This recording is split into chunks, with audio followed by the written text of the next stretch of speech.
wa ta'ala selain Maha Esa dan Maha Tunggal atau Maha Tunggal itu, Allah juga hanya kepada Allah tempat memohon pertolongan, ya. Pertolongan apapun, seberat apapun, kembali kepada Allah dulu, baru meminta ziyadah doa kepada ulama solihin, ya, dan duafa, ya, terutama itu yang perlu kita mintai ziyadah doa. Aulia tentu saja, aulia itu para wali Allah, ya. Tapi kalau aulia itu kita tidak tahu siapa yang aulia, tapi yang jelas di situ semua ulama hasanah pasti aulia Allah, ya. Semua ahli ilmu, ahli agama Islam yang di situ selalu menjaga dalam kebaikan, kebenaran Islam pasti kekasih Allah. Paham, ya? Nah itu, jadi minta pertolongan nggak boleh kepada selain Allah. Itu nanti akhirnya musyrik. Naudzubillah min dzalik. Dan kita sebagai orang yang beriman juga harus mengembalikan segala sesuatu hanya milik Allah, segala sesuatu hanya karena kehendak Allah. Dan juga di situ bahwa yang tadi kita yang terakhir, Allah Maha Esa itu tadi Allah tidak ada yang menyamai, ya. Tidak ada yang sama dengan Allah, baik zatnya, sifatnya maupun kekuasaannya, ya. Sehebat apapun kalau itu makhluk tetap makhluk, ya. Makanya kalau misalnya suatu saat di sini ada sampean, ya, wis jadi ulama besar kok bisa mabur, ya, apa bisa urip nang banyu ngasih 3 bulan ora usah GR, ya, kayaknya wis dadi Tuhan, ya, wis manunggaling kawula Gusti, aku wis menyatu dengan Allah. Tidak ada, ya. Keyakinan Bu Tuti, ya, makhluk tidak akan bisa menyatu dengan Allah dalam arti zatnya, ya. Tidak mungkin kita yang selemah ini, ya, kita yang sekotor ini, ya, kita yang sebodoh ini kemudian dimasuki Allah, ya, ngaku aku Gusti Allah. Tidak ada, ya.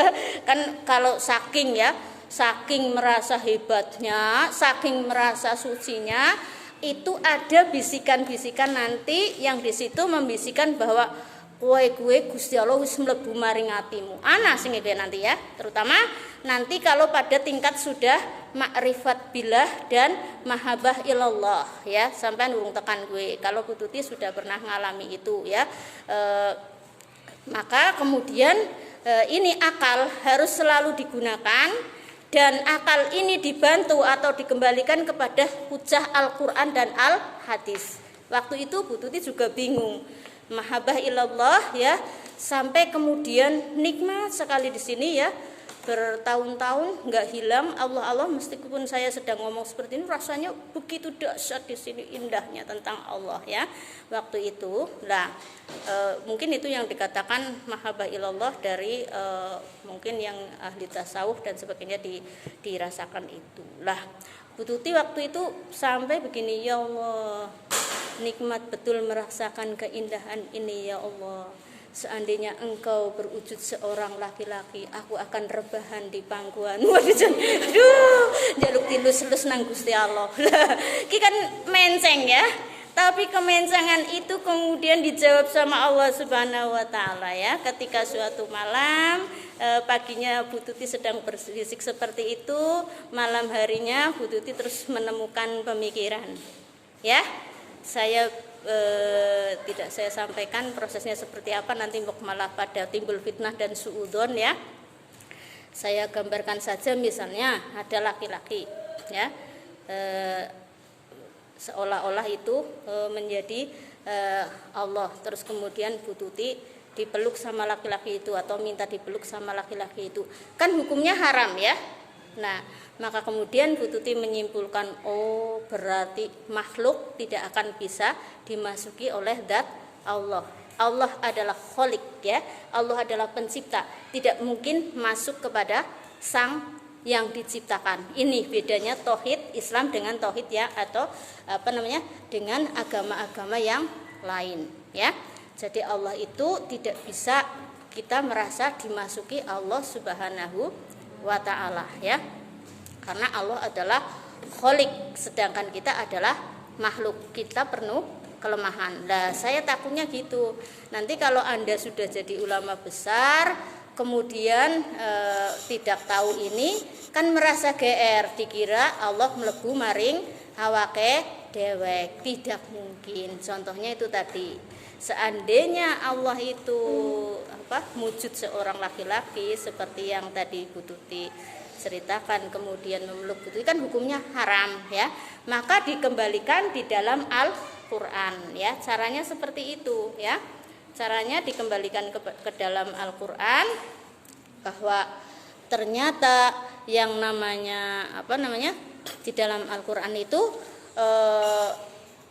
tidak mungkin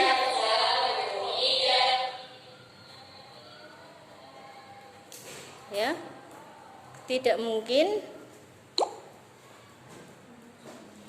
ya, tidak mungkin Allah selaku Khalik masuk ke dalam makhluk, karena zatnya berbeda, sifatnya berbeda. Paham ya? Tidak mungkin itu masuk ke dalam makhluk. Jadi kalau masuk ke dalam makhluk itu kita hanya GR saja. Tapi untuk cerita bagaimana cerita itu sampai Bu Tuti menemukan suatu pemikiran bahwa makhluk tidak mungkin masuk ke dalam Khalik, Khalik tidak mungkin makhluk ke dalam makhluk ya, Allah tidak mungkin makhluk masuk kepada manusia ya, supaya tidak terjadi salah paham wahdatul wujud tadi ya, merasa kemasukan Allah. Itu di lain waktu saya ceritakannya ya, yang tidak masuk live di Facebook, biar Anda tahu bahwa ternyata memang manusia yang serba naif, serba kotor, serba banyak kelemahan tidak mungkin dimasuki oleh zat Allah yang maha suci, maha hebat, maha agung, ya kan? Nah, jadi nanti kalau ada seperti itu, sampean langsung istighfar, taubat dan nasuha, dan langsung kembali kepada Allah Subhanahu wa Ta'ala. Jadi kunci kita mau selamat dunia akhirat itu harus segala sesuatu dikembalikan kepada ajaran aslinya, yaitu Al-Quran dan Al-Hadis, supaya di situ tidak tersesat. Kalau tidak sesuai dengan Al-Quran dan Al-Hadis, berarti itu salah yang kita lakukan. Begitu ya. Wassalamualaikum warahmatullahi wabarakatuh.